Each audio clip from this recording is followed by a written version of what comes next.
दोस्तों नमस्कार, मैं एसकेपी ट्रिपल एस पॉइंट में आपका स्वागत करता हूं। सभी एक दिवसीय परीक्षाओं के लिए भिन्नों पर आधारित महत्वपूर्ण प्रश्न मैं कुल इस वीडियो में 10 लेकर आया हूं और ये वीडियो का पार्ट 4 है। भिन्न पर आधारित या ऐसे इबारती क्वेश्चन जो भिन्न का प्रयोग करके बनाए जाते हैं, उन क्वेश्चंस को सॉल्व करने का बहुत ही जबरदस्त ट्रिक्स मैं इस वीडियो में बताने वाला हूं। इसलिए आप वीडियो को शुरू से अंत तक जरूर देखिए। और इसमें मैंने ऐसे क्वेश्चन लिए हैं जो आप देखकर आपको डर लगेगा, लेकिन वो क्वेश्चन बहुत ही कुछ सेकंडों में आप उसे सॉल्व कर सकते हैं। तो आइए मैं इस स्क्रीन पर दिख रहे इस क्वेश्चन को सॉल्व करके दो तरीके से आपको बताऊंगा।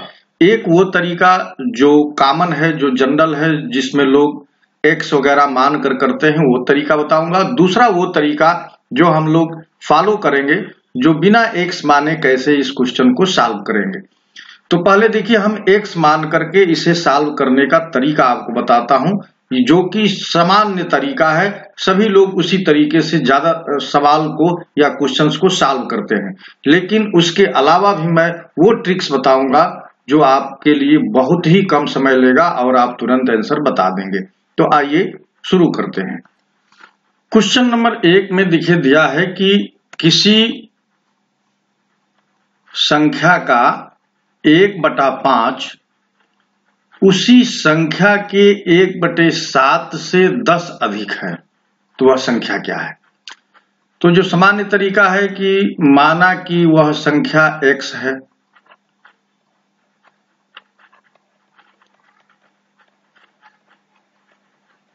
तो x का 1/5, x का 1/5 यानी x गुणे 1/5,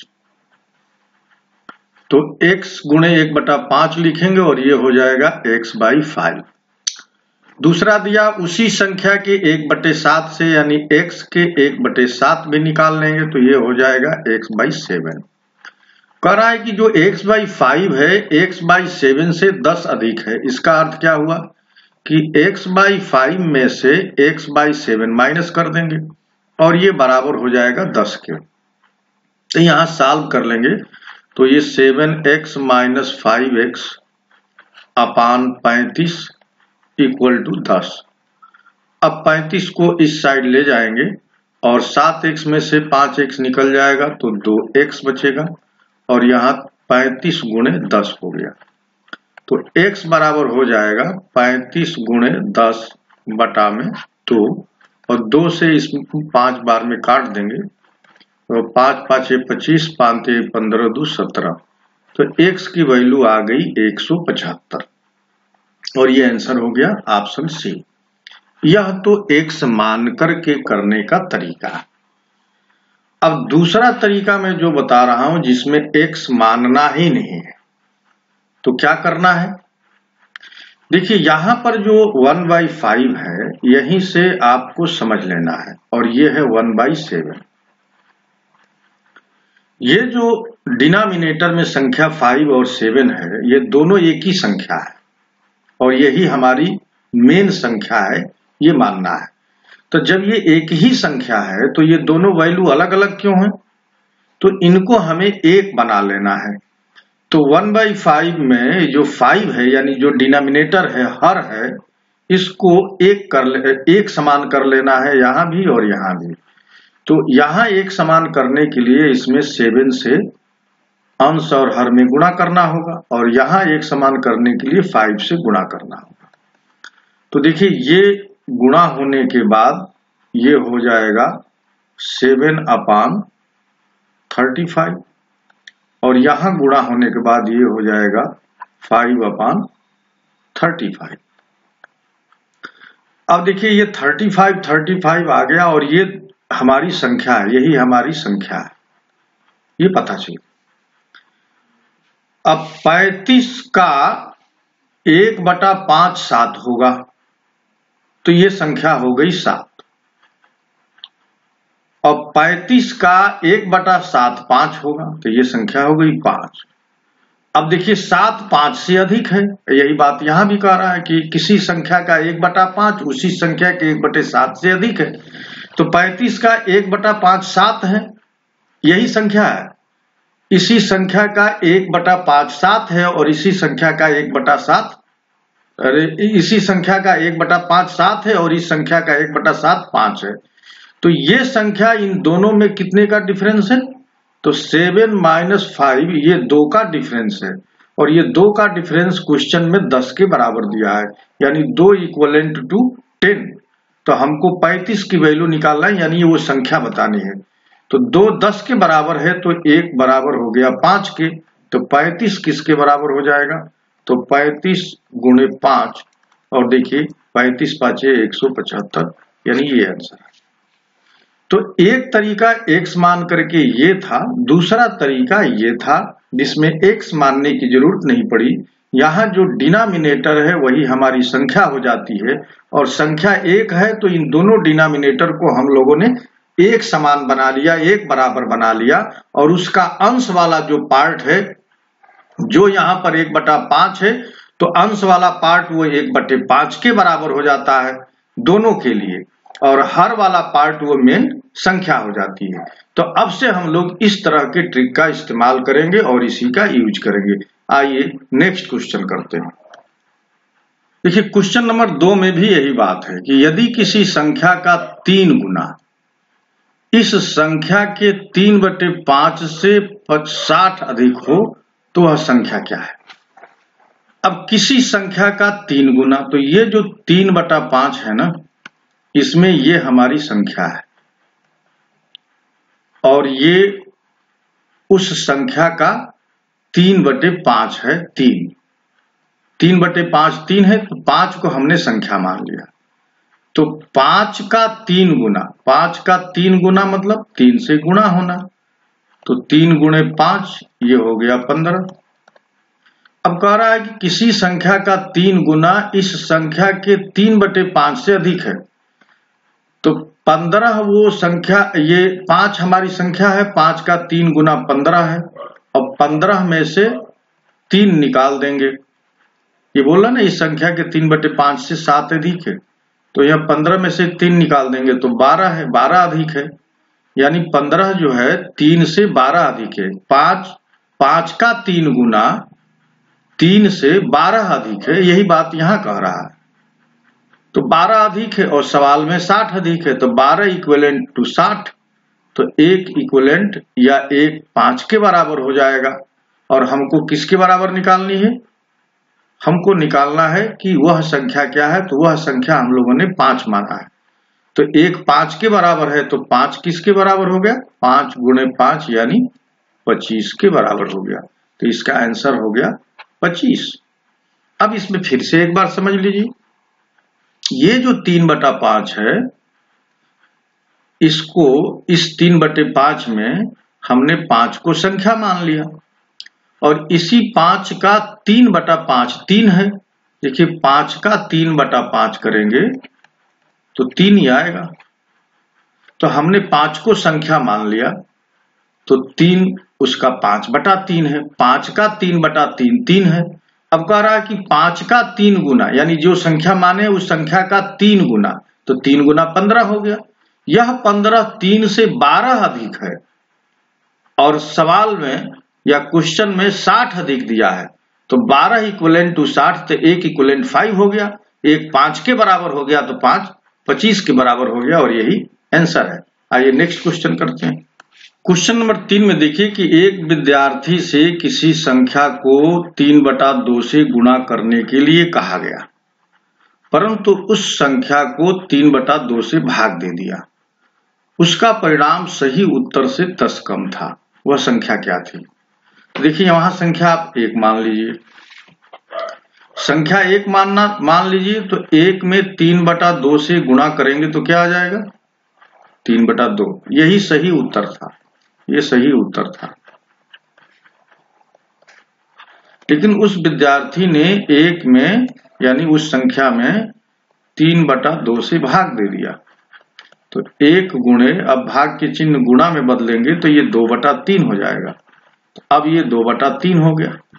ये गलत उत्तर है। कह रहे हैं कि जो सही, उसका जो परिणाम आया सही उत्तर से 10 कम था। सही उत्तर ये है और गलत उत्तर ये है। तो 3/2 में से 2/3 माइनस करेंगे तो देखिए 3 तिया 9, 2 दूना 4, 9 में से 4 निकल गया और 3 हो गया, तो ये 5/3 हुआ। ये 5/3 आया, हमारे केस में ये 10 कम था, तो 5/3 10 की इक्वलेंट है, तो ये 5 से 2 बार में कट गया, तो 1 इक्वलेंट हो गया 6 के। 3 से ये क्रॉस मल्टीप्लाई होके 6 हो गया, क्योंकि यहाँ 1/3 है, तो 1 6 के बराबर है। और हम लोगों ने यहां पर एक छोटी सी मिस्टेक हो गई है, यहां 3 की जगह पर 6 होगा, तो यहां इन दोनों का गुना हो जाएगा, तो ये 6 होगा, तो ये 5/6, तो 1 जो है 12 के बराबर हो जाएगा। तो 1 यहां पर ये 6 दूना 12, 1 12 के बराबर हो गया, और 1 ही हम लोगों ने माना था कि वो संख्या 1 है। फिर से सुनिए, मान लीजिए कि वो संख्या 1 है, तो इस संख्या में 3/2 से गुणा करना था, तो 1 में 3/2 का गुणा किया तो 3/2 आ गया, यही सही उत्तर आना था। लेकिन विद्यार्थी ने इस 1 में जो संख्या आपने माना है, इसमें 3/2 से भाग दे दिया, तो 1 भागे 3/2 करेंगे तो 1 गुणे 2/3, अब ये उलट जाएगा। अब ये गलत उत्तर है। करेंगे जो उत्तर आया उसका, यानी इसका लिखा ना, उसका परिणाम सही उत्तर से 10 कम था, तो ये परिणाम उसका आया है और सही उत्तर ये है, तो इन दोनों का जो डिफरेंस होगा वो आ जाएगा 5/6, और क्वेश्चन में दिया है इसे 10 के बराबर, तो 5/6 10 के बराबर है, 10 के इक्वलेंट है, तो 1 12 की इक्वलेंट हो गया, तो इसका आंसर हो गया 12। आइए नेक्स्ट क्वेश्चन करते हैं। क्वेश्चन नंबर 4 में दिया है कि भिन्न 4/7 का कौन सा भाग उसी में जोड़ा जाए कि योग 1 सही 1/14 प्राप्त हो। तो देखिए, मान लीजिए कि x भाग जोड़ा जाए,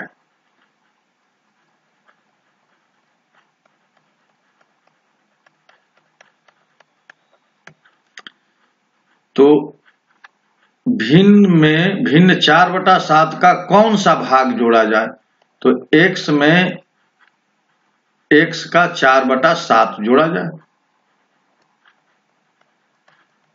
और ये जोड़ने पर 14 एकम 14, 1 15/14 के बराबर है।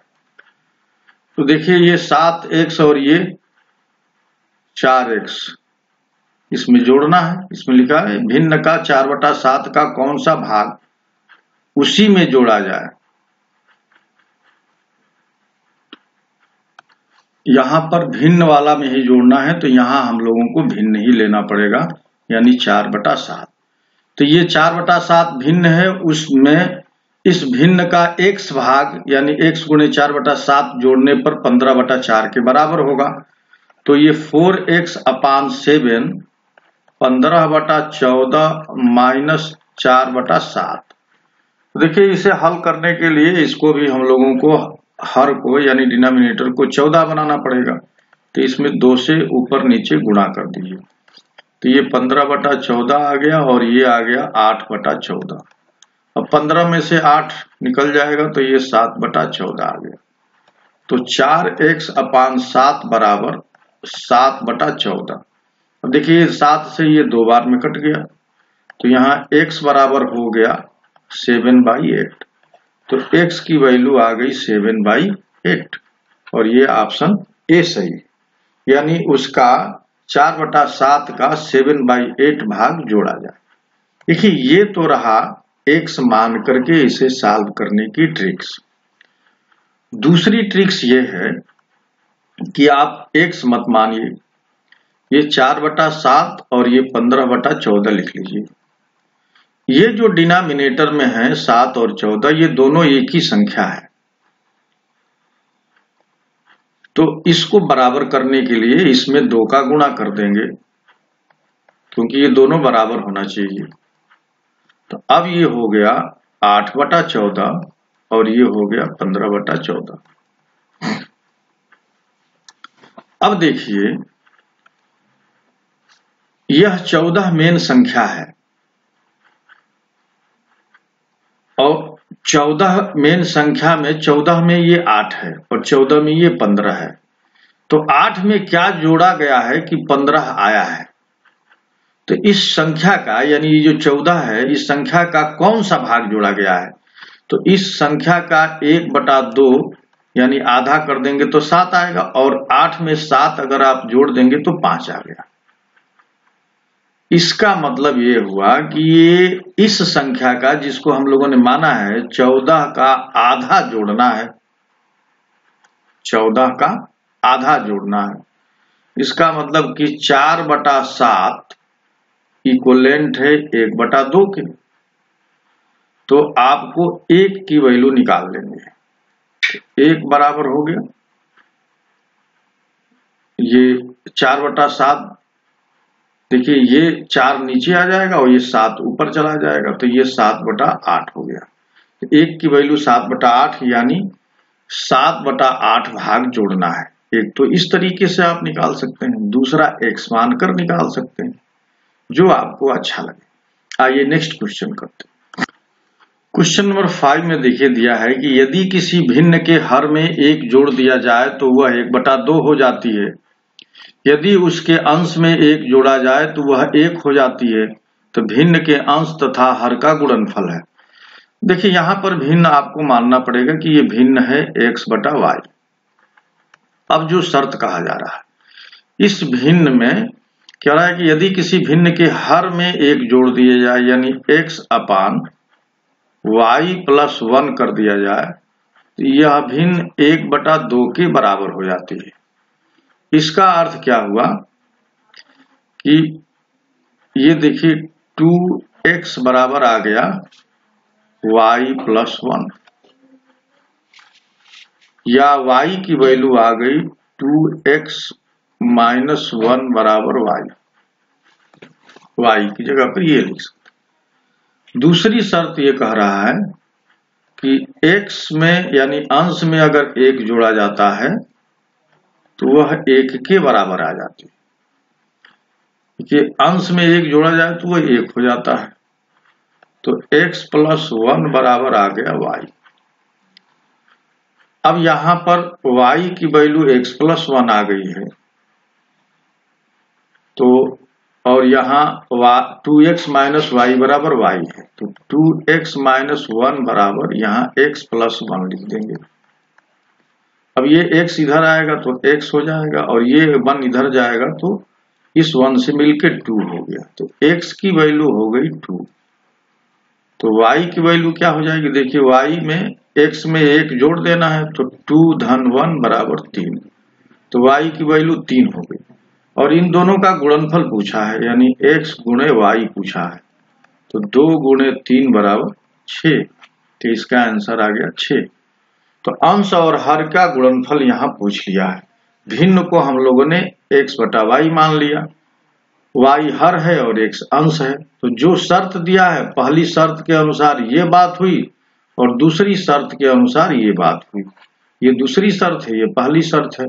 दूसरी शर्त से हमको मिल गया था 2x-1 बराबर y पहली शर्त से और दूसरी शर्त से मिल गया था x+1 बराबर y। इन दोनों समीकरणों की मदद से x की वैल्यू 2 आ गई, y की वैल्यू 3 आ गई और यही इनका गुणनफल का उत्तर हम लोग दे दिए। आइए नेक्स्ट क्वेश्चन करते हैं। क्वेश्चन नंबर 6 में देखिए कि एक परीक्षा में एक विद्यार्थी से किसी संख्या का 3/14 ज्ञात करने को कहा गया। किसी संख्या का 3/14 निकालने के लिए उसे कहा गया। गलती से उस विद्यार्थी ने उस संख्या का 3/4 कर दिया। 3/14 निकालना था, 3/4 कर दिया, जो ठीक उत्तर से 150 अधिक था। अब आपको यहां 2 बातें ध्यान रखनी, 3/14 और 3/4। ये जो डिनोमिनेटर में है यानी हर में है, ये दोनों एक ही है। ये संख्या है तो दोनों बराबर होनी चाहिए। तो दोनों को बराबर करने के लिए अगर हम इसको 28 बना लें तो 2 से गुणा कर दें ऊपर नीचे और इसे 28 बनाने के लिए 7 से गुणा करना पड़ेगा। तो अब ये संख्या हो गई 6/28 और ये संख्या हो गई 21/28। ये जो 28 है ये हमारी मेन संख्या है। अब 28 में ये 6 है और 28 में ये 21 है। तो कह रहा है एक परीक्षा में एक विद्यार्थी को किसी संख्या का 3/14 ज्ञात करने को कहना था, यानी इस संख्या का 6 ज्ञात करना था। 28 में 6 ज्ञात करना था, लेकिन उसने 28 में 21 ज्ञात कर दिया, जो ठीक उत्तर से 150 अधिक था। यानी 21 से 6 कितना अधिक है? तो 15 अधिक है। और ये 15 किसके इक्विवेलेंट है? 150 के। तो 15 150 की इक्विवेलेंट है, तो 1 10 के बराबर हो गया। और 28 यानी वो संख्या बतानी है, तो 28 की वैल्यू क्या हो जाएगी? 28 गुणे 10, यानी ये आ गया 280। यानी 1 10 के बराबर है, तो 28 280 के बराबर हो जाएगा, और यही आंसर है। देखिए हम लोग इसमें कुछ माने नहीं, और किस तरह से जो डिनोमिनेटर है यानी जो हर है उसको हम लोग किस तरह से यूज करके क्वेश्चन को बहुत इजीली सॉल्व कर ले रहे हैं, यही ट्रिक्स आपको सीखना है। आइए नेक्स्ट क्वेश्चन करते हैं। क्वेश्चन नंबर 7 में दिया है कि 1/2 और 3/5 के मध्य एक परिमेय संख्या बताइए। अब आपको ऐसी परिमेय संख्या बतानी है जो 1/2 से बड़ी हो और 3/5 से छोटी हो। 3/5 से छोटी, इससे छोटी हो और इससे बड़ी हो,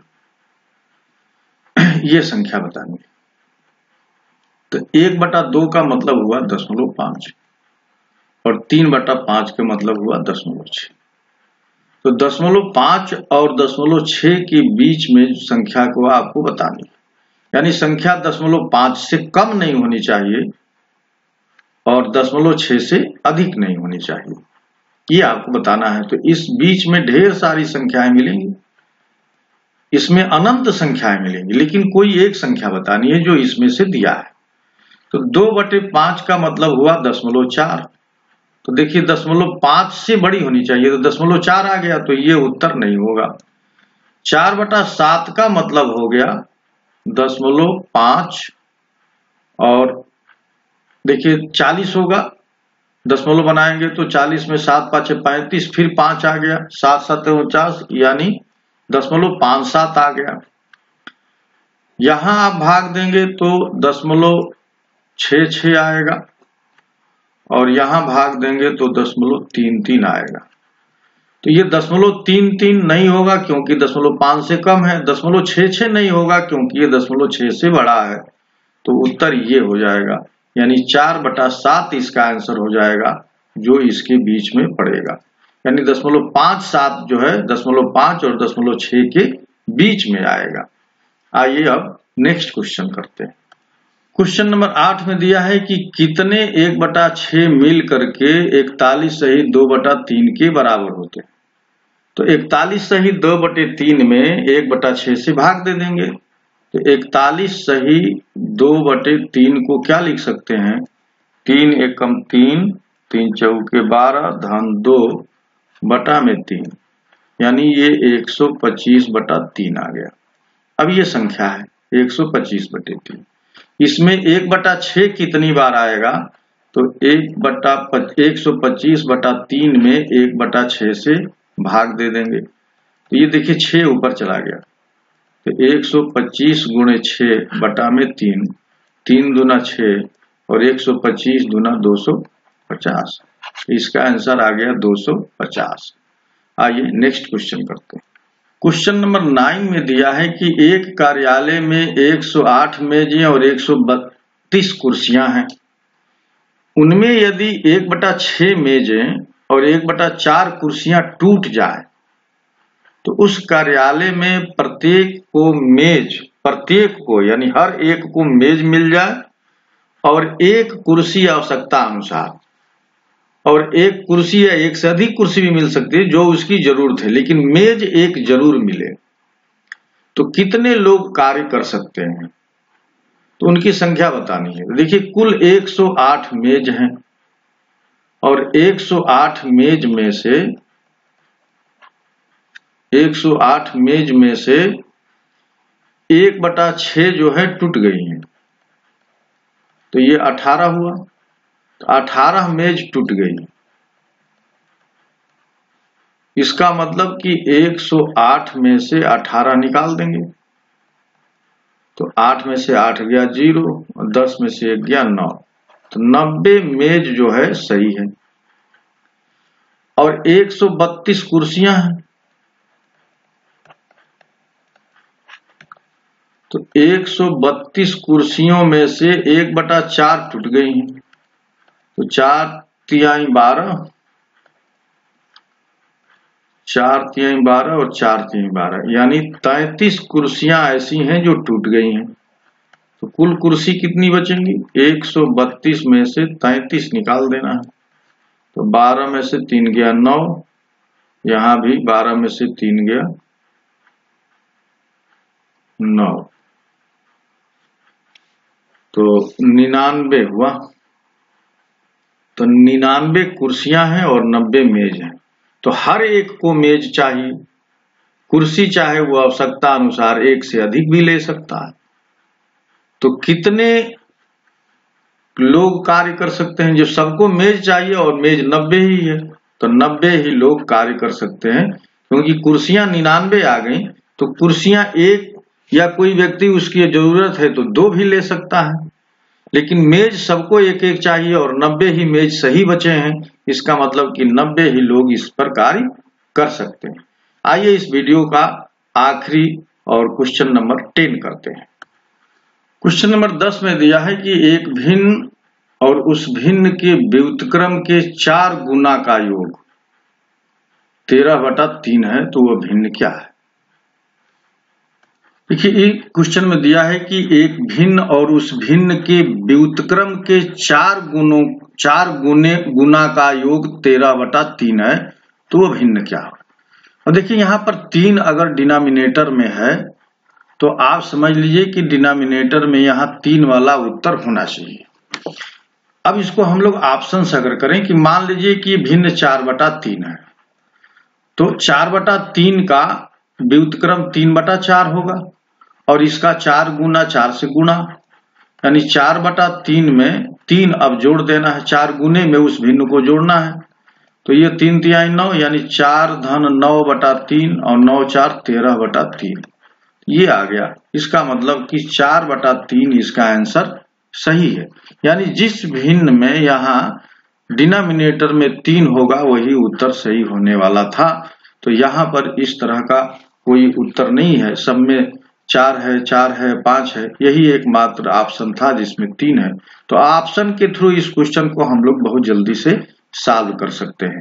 तो फ्रेंड्स, ये वीडियो आपको कैसा लगा, ये ट्रिक कैसा लगा, जरूर कमेंट करके बताइएगा। और अभी तक हमारा चैनल आपने सब्सक्राइब नहीं किया है तो प्लीज उसे सब्सक्राइब कर लीजिए।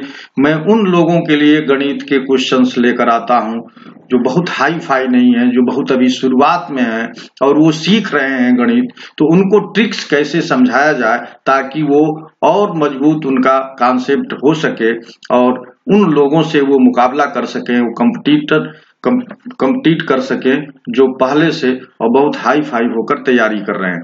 तो मैं आपको समझने लायक मेथड से ये गणित बताता हूँ, ये सॉल्यूशन बताता हूँ, तो जरूर इस चैनल को आप लाइक करिए और सब्सक्राइब भी करिए ताकि आपको आपके लेवल के पर आकर के आपकी बात को समझाया जा सके। और अपने मित्रों को भी इसे शेयर करके बताइए ताकि और भी लोगों का कल्याण हो सके। मैं नेक्स्ट वीडियो में फिर भिन्न पर और कुछ क्वेश्चन लेकर आ रहा हूं ताकि आपका कॉन्सेप्ट बिल्कुल क्लियर हो जाए। अभी तक के लिए मैं आपसे विदा लेता हूं। नमस्कार।